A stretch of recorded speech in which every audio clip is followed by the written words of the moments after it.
Hello, and welcome to another episode of Leader Generation brought to you by ModApp. I'm your host, Tessa Burg, and today I'm so excited because I am once again joined by Patty Parobek. She is our VP of AI and ML transformation here at ModApp.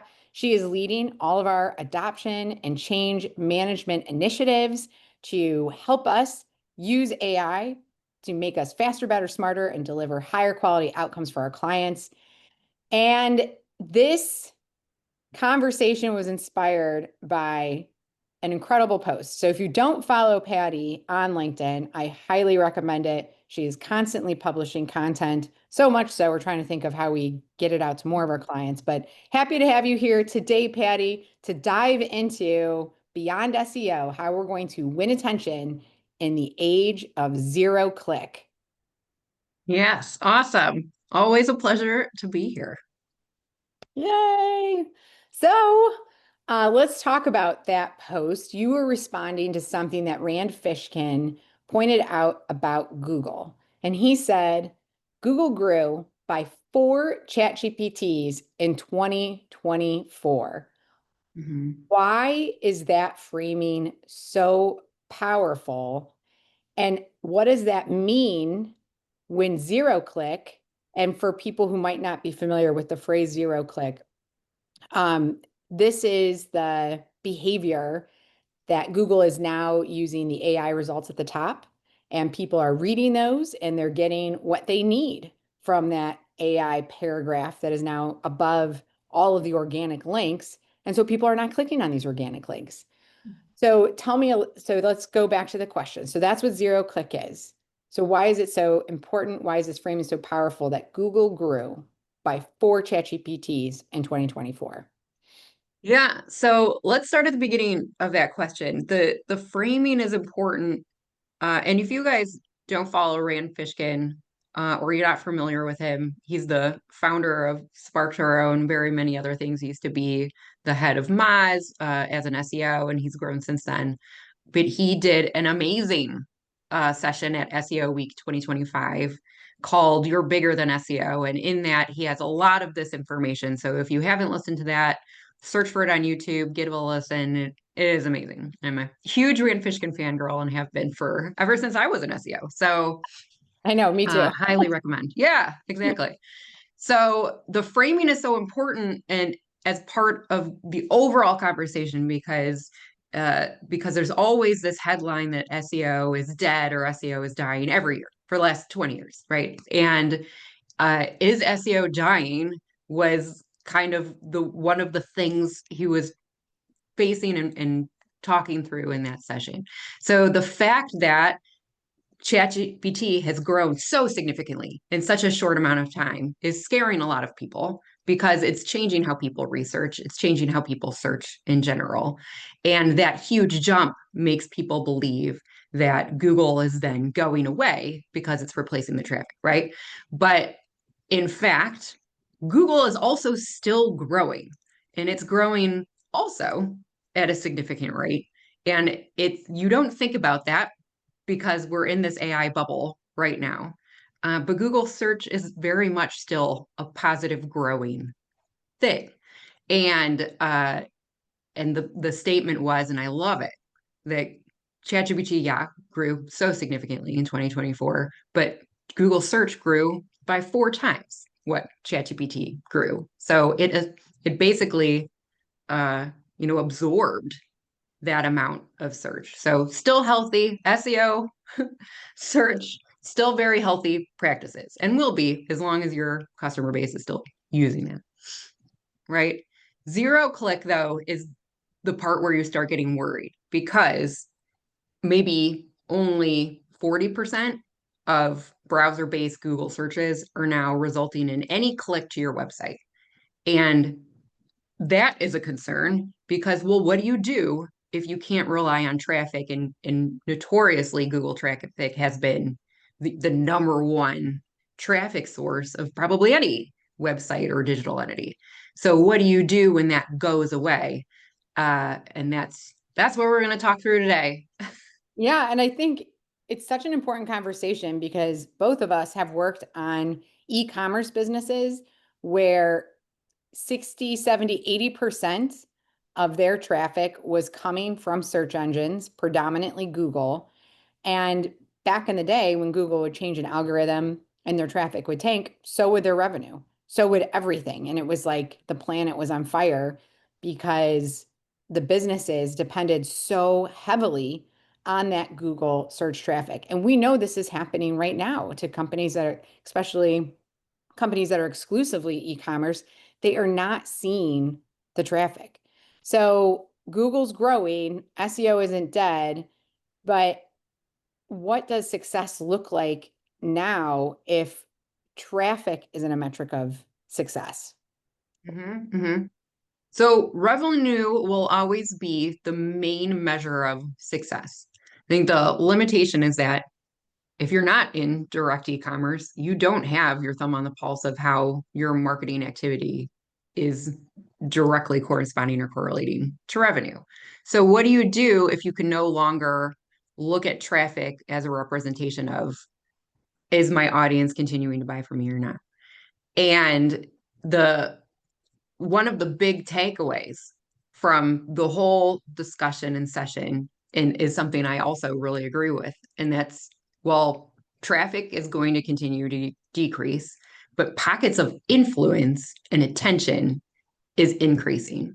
So the the thought there, which I again very strongly believe is true, is you have to focus on where are the places that your audience is actually being influenced? How can you measure the influence in those pockets? And then how can you correlate that to bottom of the funnel, mid funnel metrics and create that journey and the pipeline of metrics in a completely different way? And I feel like that is a big nut to crack because if you're a business and you're like, well, my revenue was dependent on the gosh darn traffic, or if Mm-hmm. you are even a retailer and you're seeing the traffic go down and you are seeing soft sales, it it feels like a direct correlation. Now we do have other data points that are saying sales are softening across the board, and that there are obviously more indicators. But I think what's important for marketers and what I want to ask you, Patty, is how do marketers find where people are being influenced? I mean, because I imagine a lot of people just started paying to get the traffic Mm-hmm. back, and they went right to sponsored content and media and paid media because they need to fill that gap to keep the revenue going. But in parallel to some short-term things, what type of research should they be doing? What kinds of tools should they be using to better Yeah. understand where their audience is being influenced? Mm-hmm. Mm-hmm. So I love this question. So how I'm going to answer that in two ways. First is what not to do. And what not to do is trust aggregate reporting and trends out there that say everyone in this demographic is now doing this trend. So hop on board. And honestly, like generative engine optimization is one of those things. Your customers could certainly not be using ChatGPT or Gemini or any of the large language model chats to find research right now. Uh, it and that could very well be true. Tessa and I, in part of our career, worked on e-cards, subscription e-cards, and one of our demographics for e-cards was a 65 plus year old woman. And I would venture to say that there very could well be target markets that aren't necessarily using this yet. And if you're in B2B, they likely are. And you have to figure out where those pockets are and what to use. So, how to do it is start with your customer. So, here's what's great, there's ways, if you're a small business, you don't have the ability to invest in very large market research programs or ways to talk to your whole customer base. If you're a small business, you might also be an entrepreneur mindset. Just pick up the phone and talk to your customers. You can talk to a sample of them and understand, how is their journey changed? How did they discover you? Can you walk me through? Are you using these technologies? Are you on Facebook? All of the things that you might have not known had you not just had the conversation. if you are a larger business and you can afford the conversation, now is the time to invest in market research, probably at a faster clip than you've ever had to do market research before. Maybe you did it 2 years ago. Maybe you should even be doing it every 6 months now, because that's the speed of how things are changing and evolving in the market space. The luxury of technology now, though, is that there's so many amazing tools that, as a parallel path, while you're getting real customer data, you can start to find trends and validation points with new tools. And of course, I'm going to mention Rand Fishkin's own tool, SparkToro, an amazing place to start to see, for this specific audience that I have, where are they going? What channels are they most invested in? And they pull that data from different click panels, and they pull that data from like other ways that they can, like, it's trustworthy enough data to be able to find some real insights.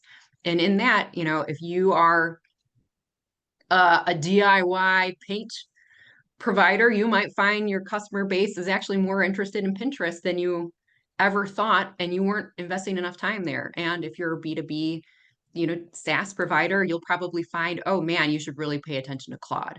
But you won't know until you start surveying your own customer base in that way.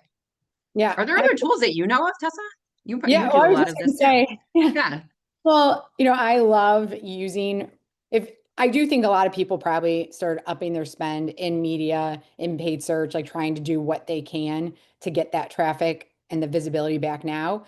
And you can use those results, especially if you're using an AI platform that, instead of you optimizing the budget, the platform is optimizing to where your customers are, and it's going across channel. And so you're getting data, you're getting a sense of their journey across many different channels. And yes, you're paying for it, but then you can pull that out in the back end and not simple, but we talk about AI a lot, but a data science model. You can build a cluster analysis model and say, help me better understand the journey and the types of customers that have interacted with me across all of these channels. And we're building a tool, Audience Lab, to kind of ingest that data and allow people to ask questions of those segments. So that's another way. If you jumped on, paying for media, which honestly, I think you should, because we all have businesses to run. And like Patty said, revenue is the key driver. You got to figure out how to keep the lights on. The data that you're collecting is super valuable. And if you did not use a platform, or you're not working with partners who understand omni-channel, cross-channel optimization, it would be a good time right now to shift into that. And take a look at that back end, and that, paired with market intelligence, is going to give you a really clear picture of not just where are they being influenced, but where in that journey is preference being set, because we know that now is becoming even a really important place to be, is in that consideration set before there are even signals of purchase. So that's what I would add to it. And it's, there's no magic bullet. Like, I would say you should invest all four of these lanes, to Patty's point, in parallel, because this is a very big challenge. This is a monumental shift in behavior, and it is only going to become more fragmented. So the time you invest right now in trying to understand that behavior in a very fragmented landscape will pay dividends, and you will be able to scale the solutions you launch against the insight for years to come, because fragmentation will continue. So we talk about how people can get to know people better. And I mentioned it's becoming more fragmented. But Patty, why is it becoming more fragmented? or like I said, it's going to continue. But what are some of the drivers that are happening in the search and buying networks, buying groups, even consumer research, that is going to continue this trend of fragmentation of how I learn about products, how I'm influenced and inspired against my needs and wants. Mhm.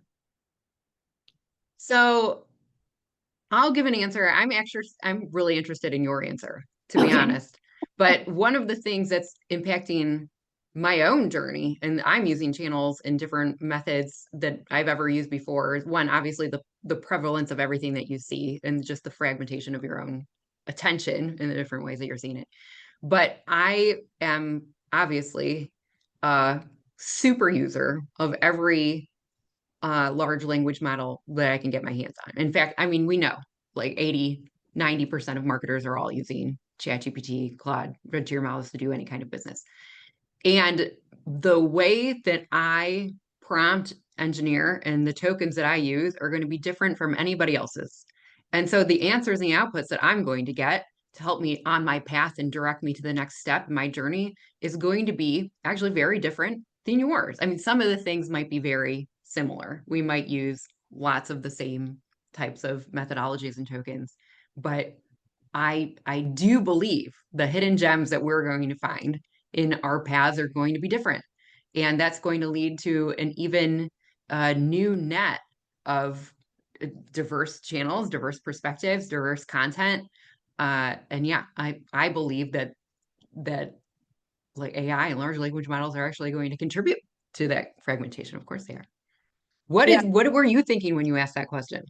Yeah, I totally agree with that. I think too, what contributes to fragmentation is the lack of trust and transparency and being able to understand where you're getting credible information and what's real. Mhm. Like a lot of people are using ChatGPT, but then, even ChatGPT right below it says, hey, this might not be accurate. And so you're going Yeah. somewhere else to find out, well, where is that accurate? And that's probably a search engine for a Hmm. lot of people because then they can see the source, or maybe they are a little bit more advanced and they know how to use deep research. But Hmm. there's an explosion of tech, at least 13 new pieces of tech being launched every day that is being built off of the foundational models for niche audiences. Hmm. There's also going to be different types of hardware introduced, wearables, glasses. I don't know when the phone's going to be reimagined, but I bet that's going to happen.